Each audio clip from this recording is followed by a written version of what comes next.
it had taken a toll on me. My mom had to come and put me on drip in our home. The whole of first trimester, I didn't eat any spiced food. I only survived on boiled food. Salted, boiled, done. The actual act of throwing up to the point where you throw up bile, you can't retain anything in your body and you're hungry. Unataka hata mimi nianzie Allah. Ni Mungu tu. Lakini wewe Mungu naye saa zingine anakutestingi. Mimi ninaendelea tu na kazi yangu tu kawaida tu. Sisumbui mtu. Mimi nafanya tu kazi yangu. Alafu kakaulonjwa jamaneni. Wow, this guy got COVID. What? So that was a scary time. We switched now because now I was coming out of the first trimester throws. I could stand up, wake up and do my 2 things. There I could eat something. Huyo mama akuka kitunguu nitaongea vibaya lakini tuta move on. You know? To now, this guy cannot get out of bed. It was that bad. So in the middle of March, so whatever she was going through started in January. She did January and February, and then probably at the beginning, chunk of March, and probably at the beginning of March started coming out of it kidogo. You know, now mid-March now is when now COVID hit. You know, this is more of a story of you know, the effect of than really the sickness itself. Because I'm not an expert on the disease just because I got it. So there are things that I wouldn't want to talk about because I'm not an authority in it. I should only let the people who are an authority in it speak. I shared what I could on my Instagram stories, and I have them based on experience. Yes, and what I have them he was experiencing. And I have them highlighted on Instagram. So in case you want to check them out, I'm going to put a link in the description. Just go and check it out. See how my journey was, because it was another one. Anyway, so. Ametoka kwa kitanda. Now we are like, yes, now we can get back to what we were doing. Let's and then do this. Sagodioko like, take a chill pill. Sit down somewhere. Be humble. Sit down and be humble. Sit down in the corner, please. So when this COVID decided to come and bite me, it did not come kindly. It took me out in a way I never expected it to. It was very frustrating, especially for me, somebody who's used to moving around, doing things, being active, being energetic. I told you, the nature of your job is like a doctor. When a doctor is ill, he cannot show up to work. He is his job. Unless maybe he had to be resident work, and some patients will still want to be seen by the doctor. By that particular doctor. So daktari, like literally, that's the nature of your job. So this guy was in bed. The cooling. Actually, see it cooling. So this is what happened. Probably touch on something. Yeah, I made a mistake, which was self-diagnosing myself. Self-medicating. And self-medicating. So nilisikia hii ni kahoma. And of course we've been warned about all the signs and symptoms. But then you're like, I had a couple of homas before, which were just homa, and I was not being ignorant. It was just I've seen this before. Let me just sort it out. So I just went, took some antibiotics and started on them. Laiti ningelijua, because those antibiotics caused a problem. Where now, whenever I try and eat, I couldn't swallow because it was painful. So I stopped the need to eat. The antibiotics caused this problem by clearing his flora, because we have the good and bad bacteria. Yes. The antibiotics cannot differentiate. They just clear all the bacteria in your body. That's why even women, when we take antibiotics after a period, you need to take something to not get a yeast infection. Mpaka nimeanza kupata trauma na feel. Often women, I know you can concur with this. After taking antibiotics, we often get yeast infections right after, because the antibiotic clears even the good bacteria, which is necessary to maintain the flora in your body. Yeah. So I got what is called thrush. Yes. Because me niliamka tu asubuhi siku moja, because I was brushing my teeth. I was gargling, it was remedin. So I was like, what are these white things that are even hadi right under my lip, ziko hapo? Because I'd panic and brush them out, and they were so painful. And they'd bleed, of course, because now I'm forcing them out, because I'm panicking. I don't know what this is. I have never seen this before. And why is this coming just when I'm having this disease? Why? You know, najaribu kukimbizana nayo hakuna. Kumbe nao, mimi ndio nilikosea. Mimi ndio nilijiletea hiyo mashida by clearing all the good and bad bacteria. Luckily, eventually I said, you know what, let me go talk to a doctor. I was checked, was given the right medication, nikapatiwa something for the thrush, which was the reason why I could not eat, and that's why I lost a lot of weight. And then also, that situation of being in bed the whole time. This guy, Martin, is usually, I think in couples, I think that's... In couples, there is the one who always is either the anchor or the pillar. The person who is always strong. Often is the man, but sometimes it can be women as well. In a relationship, it's Martin.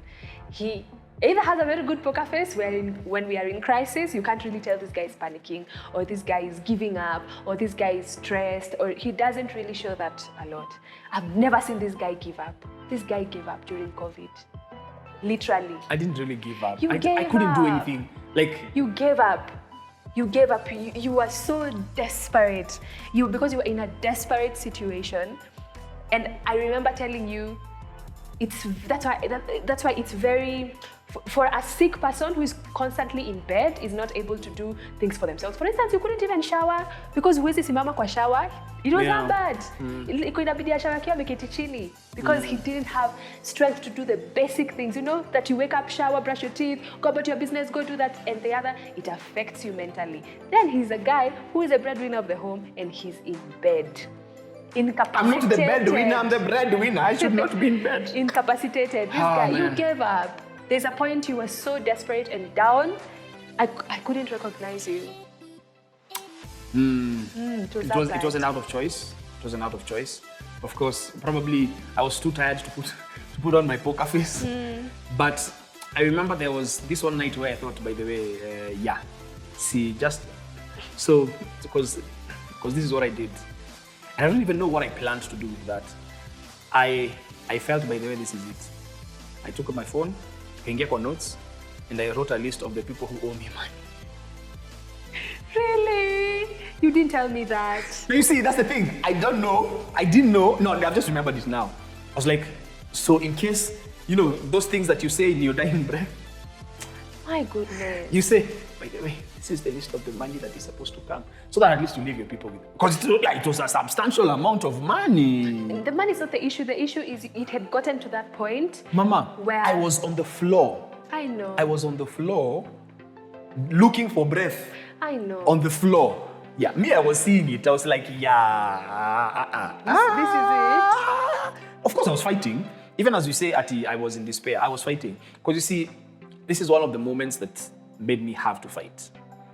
So my son is 3, almost 4 now. But all this time we're in different bedrooms. Yes, we're in different bedrooms because we have to be.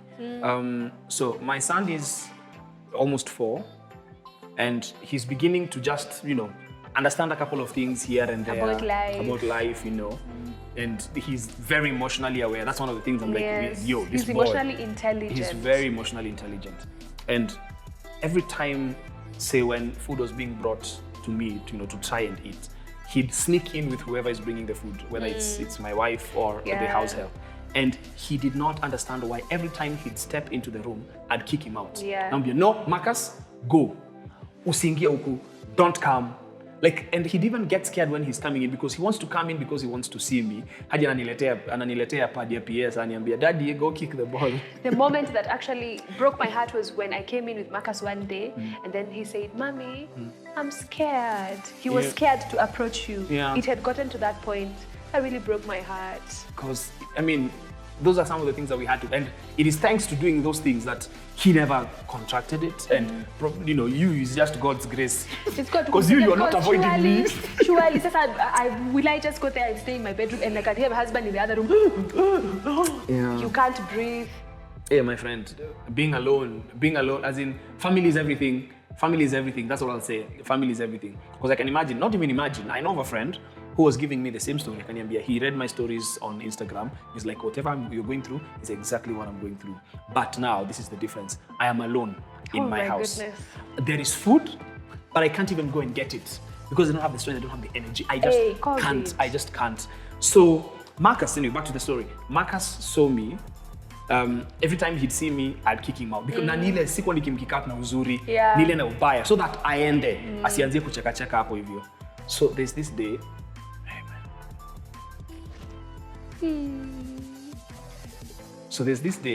I kicked him out, and then nikafunga tu macho, nimelala. And every time, of course, I kick him out, I feel bad because I want to hug him. I want to We are very, to play we are a with very him. affectionate, loving, touchy family. Yeah, I want to play with him. I want to give him hugs. I want to cuddle him, you know.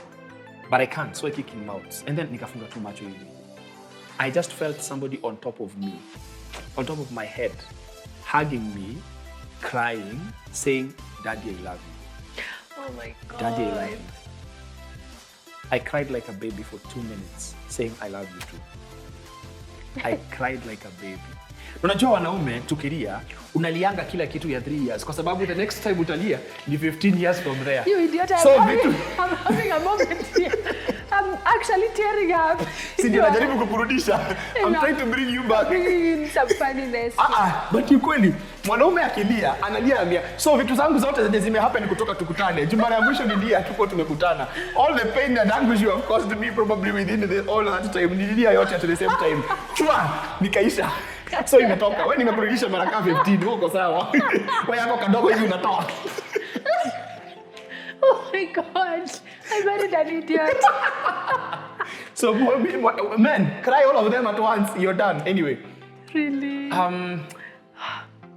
I cried. I've never seen this guy cry. And she was not there. She did not see it. I wish I was there to see it. And I really cried. Kind of crying. And then I remember this whole time he's saying, Daddy, I love you, Daddy, I love you. Because he didn't understand. Me, I love you, but why are you kicking me out? We are bad days. We're and friends. why do you look like this? Yeah. So I remember the very first day after recovery, like after now I tested negative. The next day, it's like he felt it. He just came and brought me the pad again. Daddy, go kick the ball. Kick the ball, and kick the ball, you're gonna go to the PS. Kick the ball. Like, okay, because you asked me, I'm going to go. Just because you asked me. I think it was because he didn't want to see me in bed again, because that would mean kicking him out. But man, the one thing that I had also that was happening in the home when I was in bed was, you know, she mentioned to me that she was having a conversation with the DM, and the DM said, "Najua heri hata sisi tugonjeke, lakini sio mwanaume wa nyumba. Sasa mwanaume wa nyumba kigonjeka, tutafanya nini?" I think it's because she witnessed everything came to a standstill when you got sick. Because our work doesn't just involve you and I. We have other people that we work with. That rely on us as well. Yeah. They couldn't come to and work with us. You couldn't pick calls, new jobs, or keep up with the current jobs that were being delayed. There's a job that suffered because of that. Yes. There's a contract that I lost because of that period. Yes. And I wouldn't fault them because the KPIs were not being met, and the KPIs are what are important for them. So yeah, for them it's the numbers. Yeah. Unfortunately, it's a business for them. Yeah. Whether you're sick or not, their business has to go on. Yeah. So, and often our house managers are more intuitive than we think, because you know how they say watchman hujua kila mtu na huona kila kitu, but he's just silent hapo kwa kazi yake and can be easily dismissed.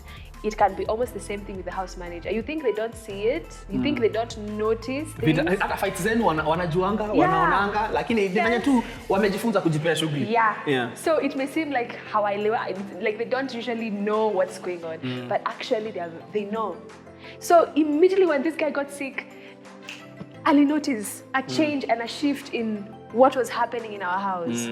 So clearly, I think that was one of her concerns, because alikuwa like, okay, sioni mkishoot, probably alikuwa anajambia kimoyomoyo, what is happening here? So what's going to happen? What next? But also that night when... And then that night when he almost died, when he was... Okay, let's not say that I almost died. Let's say that night when I was... Fighting to breathe? Fighting to breathe, yes. Yeah. She was even in her room, and she everybody was confused because ilikuwa saa 7 usiku. It was 1 a.m. in the morning. Me, I'm in the other bedroom. This guy is not breathing. So I rushed to his bedroom. Kumbe, like, our house manager woke up, started pacing around, started crying. She got confused because she can hear the panic and that he's trying to breathe in the other room. I'm trying to run up and down and remedy the situation. So the following day she was telling me how confused she was and how scared she was, because it's a helpless situation. Because if you hear the stories of other people who just, after such a moment, they just go. left, you're like, shit, this is going to happen close to me like this. They go. Yeah. was a close one. I'm sorry. That was a close one, Marto. I don't know what I would have done. Oh God.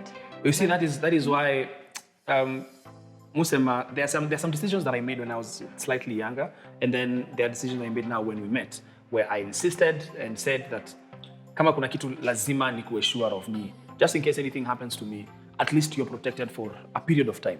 At least for a period of time. Because of course you won't be able to get up on your feet and be able to figure out something immediately after. So of course I've done the insurance, ndio sababu pesa zinakujanga tu zimeenda. From when you were young, zinakuja tu zimeenda juu kuna obligations tu mahali. Mimi nataka kupiga sherehe ambayo haitaki hasira, lakini unafunikumbuka. Sasa ngapi na uko na watoto wawili? Mwingine anakuja. So excuse me. The mosquito. No mosquito. Hatujabeba by the way.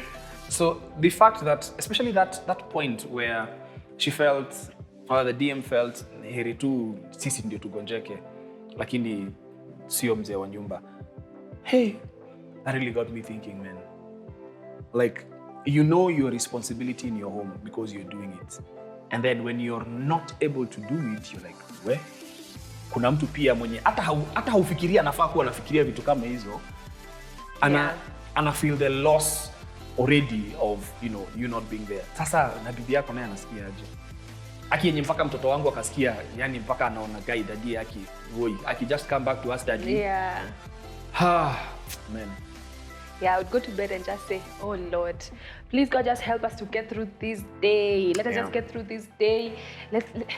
Let this household stand. By the end of the day, let this household still be standing. And luckily, we sailed through. I sailed through. I got the proper medication. I got the right doctor to help me get through it. They did not contract the virus, and I thank God that I am alive and well and I'm able to share this story. But fact remains, man, wanaume itabidi tumeacha ujuaji na uoga, because hiyo self-diagnosis, self-medication, hiyo ni ujuaji, either ni ujuaji ama ni uoga. It's not just wanaume. Yeah, it's everyone. Yeah, because it comes. Wanaume sana sana. It creeps up on you like a common cold. Yeah, wanaume sana sana. And then, because at some point I felt this is more than just a homa, but I was just still, because even till I think the 5th day of very high fever, I was still saying, niko sawa. Fever inagonga mpaka 39.9. Ninaficha thermometer. Niko sawa. Nikikumbuka ile kichwa ilikuwa ikiniuma, nilikuwa nakumbuka siko sawa. Nilikuwa nakula painkiller kama njugu. Na hakuna kitu inafanya. Painkiller kama njugu. Na si Panadol ya shilingi 10. Zile mapainkiller nimesitaja brand. Zile painkillers zenye hauwezi patiwa kwa pharmacy. You must have a prescription. Yeah, those ones. And still, as a kid, I really don't know what the future looks like of a world that has been able to conquer COVID. In addition to, in more methods more than vaccination, because not everyone is for vaccination. So what will happen? Hatujui. Tutaomba tu hii COVID tu iende. Venye tu ilikuja tu iende tu hivyo. Idisappear tu watu wasilege. By then najua kuna wakati between 2019 and 2021 kulikuwa na kaugonjwa kalifagia dunia, ilikuwa worldwide pandemic. Aki tunasema hivyo jokingly, but this is serious. Yeah, it's very serious. Like, but people are dying. I know I'm not being insensitive to the fact that actually people are suffering and dying, but I'm saying this is not about that. This is a story of how MaNaPaTau, where ilikuwa shift, ilikuwa 2 month shift, mimi nikapiga 1 month shift, but now we thank God that we are both out of bed, we are out and about. We can come to such places like Ibi Style, have a staycation so and work. Ooh, Team like, because this for us is work, you know. We are sharing, like I said, we always share tidbits of our lives as we would want to, in our own terms. And also being able to come here and shoot, have a nice meal, have people who actually take seriously the COVID protocols that are given by the government, because the staff here is very aware. Even the people, the residents who come in, they're also very careful. Sanitizers all over, masks, you know, social distancing as much as you can. You get your meals in the rooms, man. Na kunaendelea kunyesha na kumeanza kurudi kunyesha tena, to lightning tumeanza kugonga. So I think we should finish this episode here. What do you think is your takeaway from this whole experience, where you are in bed and then out, mimi nikaingia, now we are up thankfully. Like what's your takeaway from all this? Takeaway? I would just say what I feel coming from that experience is just gratitude. I am grateful to be able to go about my business and do mundane things. Wake up, brush my teeth, shower. Literally, these were things that we were not able to do. You wake up, you shower, you dress up, you walk out of your bedroom and go about your business. It's a blessing. It's an underrated blessing, you guys. You leave the house and come back in the evening, alive and well. It is an underrated blessing. So I think it just reeled me in. It took me back to the basics. It's like something was reeling me back and reminding me, remember what's important, what are the bottom lines, what is important, what is most important in your life. And just being grateful to have gone through that, and still my baby and I are fine. And hopefully get to the end. Imagine, this whole time mimi ninajaribu protect mtu kwa sababu, because I even got you guys medication, you know, to take at least to try and protect yourselves, you know, from contracting it, you know, from me. But thankfully, you did not. So, and you, what is your takeaway? My takeaway is, man, because clearly it is still my responsibility. I need to plan better for me not being there. And I'm not saying that I'm going anytime soon. No, because before he got sick, when I was in bedridden kabla I contract COVID. This idiot just came home one evening and asked me, so, in the event that mimi nikufe, utafanya? And this was not about whether she was going to get, you know, to remarry or not, or whether she was going to fall in love with somebody else or not. No. That does not even factor in my mind when I think about my husband dying. Excuse me. No, kuna watu husema nikikufa ufai kuoa mtu mwingine. I'm just saying that this was not about that. Yes. Like, you know, those things you push at the back of your mind, you don't want to think about. You don't even want to invite that energy. Believe me, and whatever. It's an important conversation to have. Very important. For you to be aware that, you know, life is fickle. It could go anytime. You need to be strong. You need to be prepared. You need to be ready, especially if the responsibility now, the honors will fall upon you. And my goodness, I have, like, when he asked me that question, I felt like I'm in an interview room and I've been asked a question that I have no idea on how to answer, and it is shameful and embarrassing because I should know how to answer that question.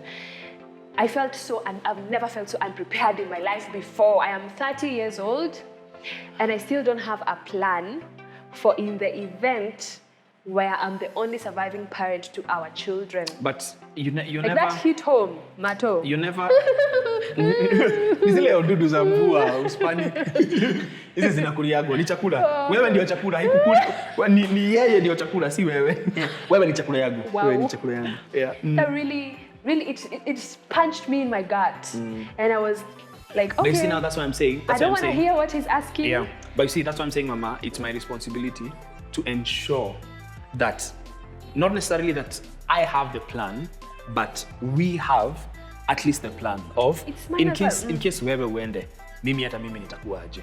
In case mimi niende, wewe utakuaje. At least there are some things that have been laid already for in case mimi niende, wewe venye utakuwa. But now, in case wewe uende, mimi nitakuaje. You know, we just need to plan better. We just need to make it to do more. And unfortunately, we are at that age, this age between the 30s and the 40s, where more has to be done. Because now, once we hit 40, we are going to start simmering down. This is an unfortunate truth. Yeah.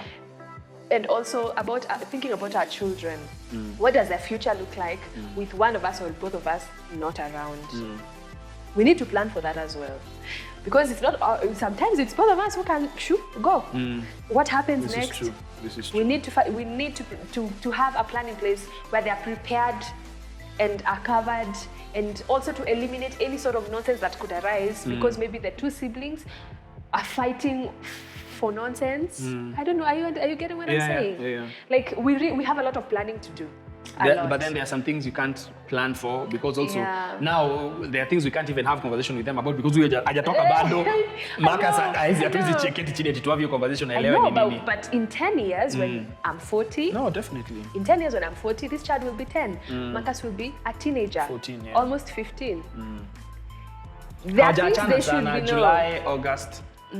Sasa siuache itakuwa na huyu sasa hapa na hatuibia content na tunafaa kuwa na gender reveal na hizo vitu zingine. Sijasema gender. Content zingine zote zina. Sijasema gender.